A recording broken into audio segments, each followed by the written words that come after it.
नवीन चिट्ठी देले ममता तरली गले। नवीन को काम एबे आउ विरोधी देहरे जाउनी। नवीन को चिट्ठी रे कौन एमिति थिला कि ममता एमिति तरली गले। चिट्ठी को नहीं नवीन को ऊपर विरोधी गरम। राज्य हु हु होई बढ़ी चलुछि आलू दर। भुवनेश्वर कटक रे आलू किलो प्रति 50 रु 60 टंका बिक्री होछि। एने जोगाण मंत्री कृष्णचंद्र पात्र कहिसेंती पश्चिम बंगरू आलू आसवा आरंभ होइछि। एबे धीरे धीरे आलू रेट रे झाकी ब्रेक लागि गलानी।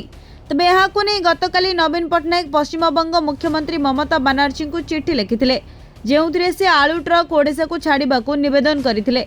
आलू दर को नै शनिवार वरिष्ठ बीजेडी विधायक देवी प्रसाद मिश्र राज्य सरकार को घेरिछंती। से कहिछंती आज आलू गाड़ी ओडिशा को आसीछि।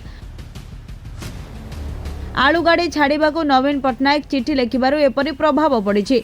सेहीपरि कांग्रेस विधायक ताहा जेकि ताराबाहिन पति मध्य एने प्रतिक्रिया दैछंती। से कहिछंती मंत्री एठी सेठी बुलुछंती आउ ड्रामा करूछंती।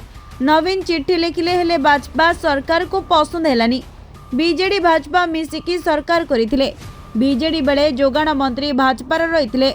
आलू ओडिसा रे किपरि अधिक उत्पादन हबो से दुहे केबे भी तो चिंता कलेनी।